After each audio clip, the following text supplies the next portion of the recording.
धर्मांतरण के बदले में काफ़ी पैसा मिलता है, फंडिंग होती है। ये बात एकदम झूठ है। भी समुदाय के पास इतना पैसा नहीं है कि दो लाख रुपया बांटें और उसको अपने धर्म में जोड़ें। मसीह समाज के अंदर से कोई भी एक समिति यदि ऐसा गैर मसीह लोगों को पैसा देगा, सबसे पहले आंदोलन पास्टर लोग सड़क में उतरेंगे।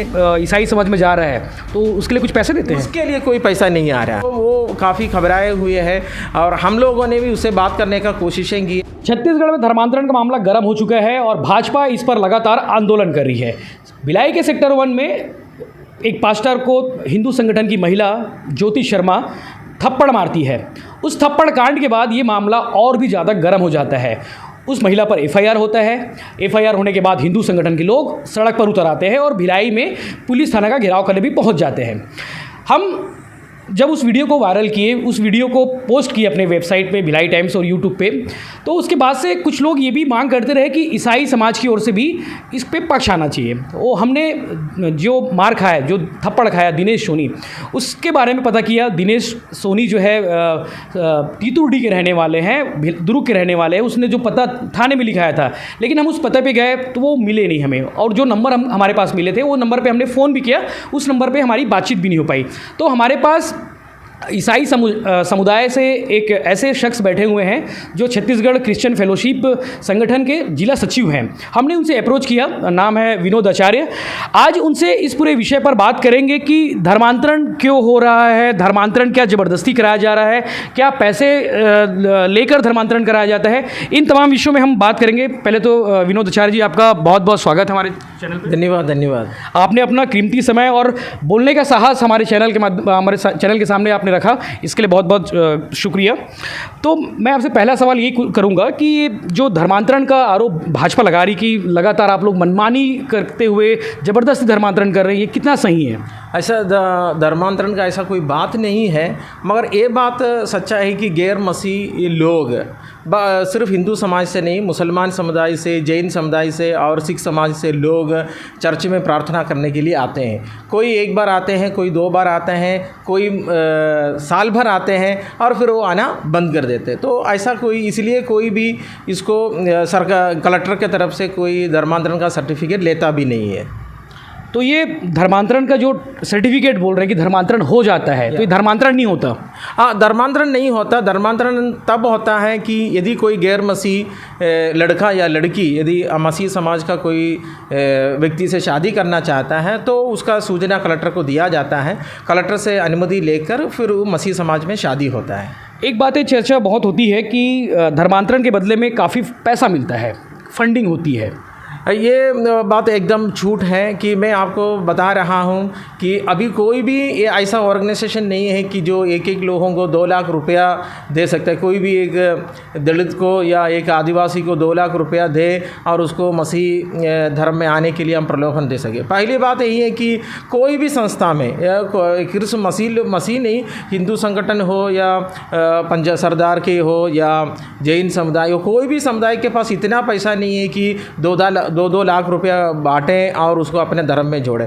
और मेरा कहना यही है कि आप लोग पास्टर लोगों का जो जीवन शैली आप लोग देखिए कि पास्टर लोग बहुत ही कठिन परिस्थिति से गुजर रहा है। जब से लॉकडाउन, जो 2 साल से जो लॉकडाउन है, बहुत से हमारा समुदाय में जो पास्टर लोग हैं जो अपने गाड़ी का किस्त नहीं पटाया है, घर का लोन नहीं पटाया है, अपने बच्चे लोगों का फीस पटा नहीं पा रहा है, और ऐसा कठिन परिस्थिति से पास्टर लोग गुजर रहा है। और मसीह समुदाय के अंदर भी बहुत सारे लोग हैं जो खाना पीने के लिए जो तरस रहा है। तो ऐसा सिचुएशन में यदि कोई भी मसीह समाज के अंदर से कोई भी एक समिति यदि ऐसा गैर मसीह लोगों को पैसा देगा, सबसे पहले आंदोलन पास्टर लोग सड़क में उतरेंगे कि मसीह समितियों के विरोध में, बिशप लोगों के विरोध में, मसीह संगठन के विरोध में पादरी लोग सड़क में उतरेंगे। पहले हमारा ज़रूरत को पूरा करो और उसके बाद गैर मसीह लोगों को दिया जाए।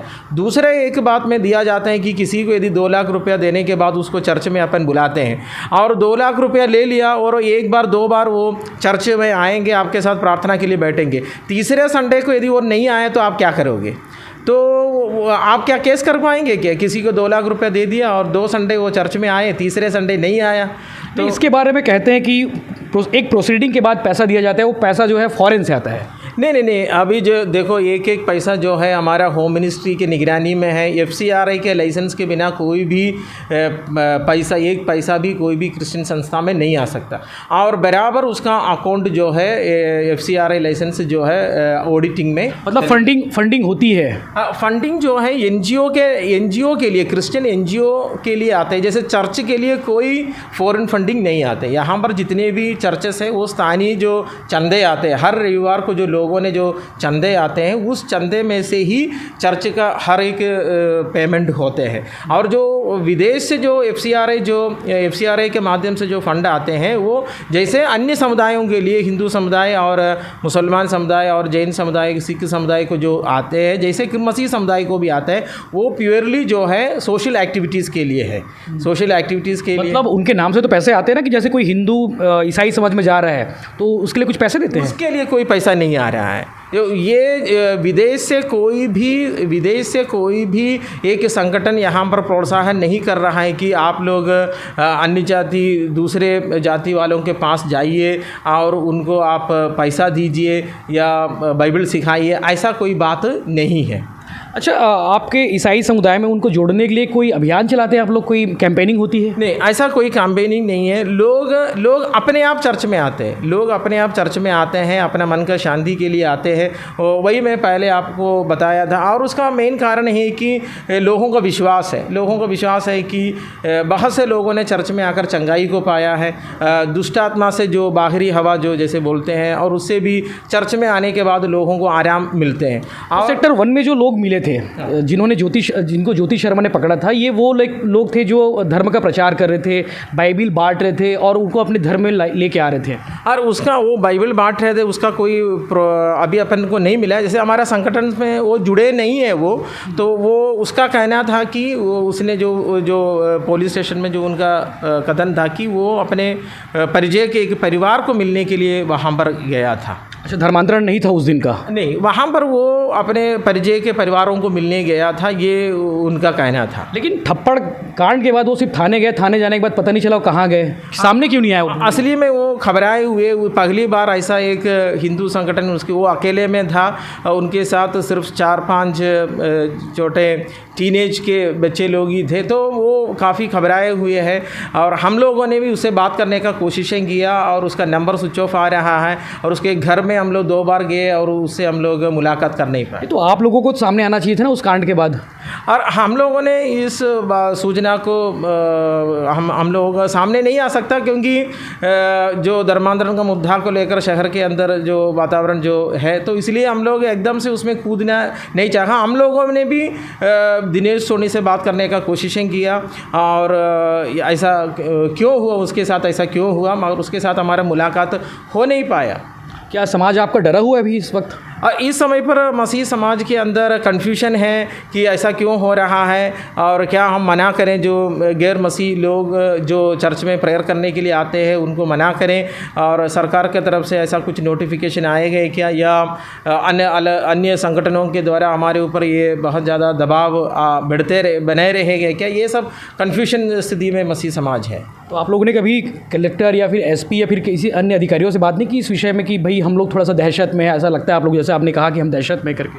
हाँ, कलेक्टर को और SP को हम लोगों ने इस बात पर सूचना दिया है कि हर हफ्ता कोई ना कोई कहीं ना कहीं दुर्ग जिला के अंदर ऐसा घटनाएं हो रहा है। तो कलेक्टर और SP ने हमें सूचना दिया, आप लोग सावधान रहिए, आप लोग चर्च के अंदर ही आपका प्रार्थना करिए, और बाहर अन्य धर्म के लोगों के पास आप लोग ऐसा ज़बरदस्ती तो नहीं जाते, यदि कोई बुलाने से भी वर्तमान परिस्थिति में आप लोग मत जाइए। ज्योति शर्मा ने थप्पड़ मारने के बाद सामुदायिक भवन के जो चर्च संचालित था वहाँ पे वो जाके खड़े हो जाती है लाठी लेकर। हाँ, ये बहुत दुखी की बात है। यदि वहाँ पर हम लोगों ने चरौदा का जो मुद्दा है, वहाँ पर जो ज़मीन जो है उस समय के जो विधायक ने उसको अलॉट दिया था और निगम से परमिशन मिला था, और वो मसीही सामुदायिक भवन के रूप में बनाया गया था। विगत मेरे जानकारी के अनुसार 10-12 साल से मसीही समुदाय के लोग उस भवन का इस्तेमाल करते आ रहा है। कौन विधायक का नाम लिया आपने, बताया नहीं नाम। और मैं एक्जैक्टली मैं नहीं जानता, वो आईवारा के उस समय के एमएलए, शायद डगरिया जी उस समय के वहाँ पर एमएलए सालोराम डहरे जो भाजपा के विधायक थे, पूर्व विधायक, उन्होंने अलॉट कराया था।